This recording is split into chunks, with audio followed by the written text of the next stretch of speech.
తెలంగాణ రాష్ట్రంలో జరుగుతున్న revenue సదస్సుల్లో assignment భూములు కూడా చేర్చాలని, అలాగే నిర్వాసితులకి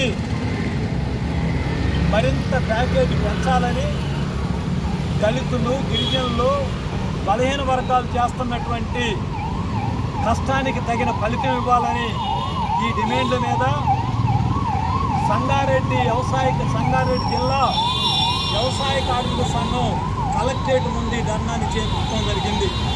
మేము అడుగుతున్నాం రేవంత్ రెడ్డి గారిని, ధరణి కంటే భిన్నంగా భూభారతి ఉంటుందని మీరు చెప్పారు. ఇప్పటికే రెవెన్యూ సమస్యలు మొదలైనవి, కానీ ఇట్లెక్కడ అసైన్మెంట్ భూములు ఈ గ్రామంలో ఎంతమందికి పంచాము, ఏ పేరుతో పంచాము, ఆ భూములు ఎవరి చేతుల్లో ఉన్నాయి అన్నటువంటి ఒక్క వాక్యాన్ని కూడా రెవెన్యూ సదస్సులో చేర్చలేదు. అసైన్మెంట్ భూముల మీద రెవెన్యూ సదస్సుల్లో చేర్చకపోతే ఈ భూభారతి వల్ల జరిగే ఉపయోగం ఏమిటి? తెలంగాణ రాష్ట్రంలో 23 లక్షల ఎకరాల భూములు పేదలకు పంచినట్టు రికార్డులు ఉన్నాయి. అంటే అర్థం ఏమిటి? మా పేరుతో భూములు ఉన్నాయి, కానీ ఆ భూములు ధనవంతులు సాగు చేసుకుంటా ఉన్నారు.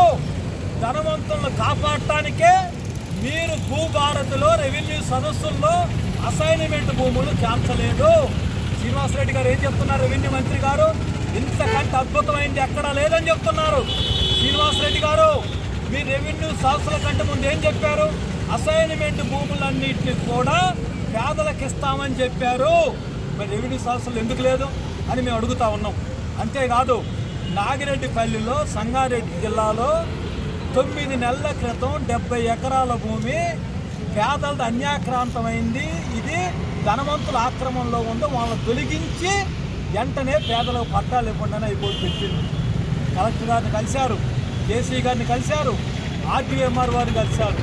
ఆర్టీఓ ఎంఆర్ఓలు అంటే దొంగిపోతున్నారని ఒక నాడు ఉంది. మరి కలెక్టర్ గారు ఏం చేస్తున్నారు?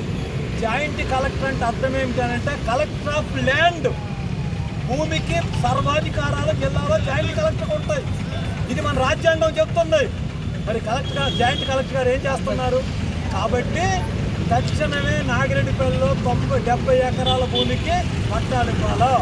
ఇది మూడోది మా డిమాండ్ ఏమిటనంటే, అభివృద్ధి అనంటే అందాల పోటీలు కాదు, అభివృద్ధి అనంటే కాగితాల మీద లెక్కలు కాదు, అభివృద్ధి అనంటే ప్రతి పేదవాడికి కొనుగోలు శక్తి ఉండాలా, తలసరి ఆదాయం పెరగాల.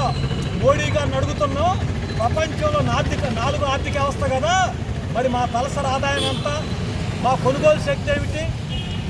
మీ హోమ్ డిపా ఉంది.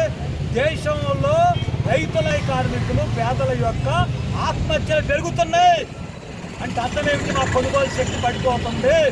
అందువల్ల మా డిమాండ్ ప్రతి పేద కుటుంబానికి 2 ఎకరాల సాగు భూమి ఇవ్వాలా, డబుల్ బెడ్రూమ్ ఇవ్వాలా, ఉపాధి హామీలు ఆధార్ బేస్డ్ పేమెంట్ రద్దు చేయాలా, ఉపాధి హామీకి 600 రోజులకు పెంచాలా, 600 వేతనం ఇవ్వాలా, 200 రోజులకు పెంచాలా. వీటన్నింటి మీద రేపు జూలై 9వ తారీఖున అఖిల భారత కార్మిక సమ్మెలో మేము భాగస్వాములు అవుతున్నాము.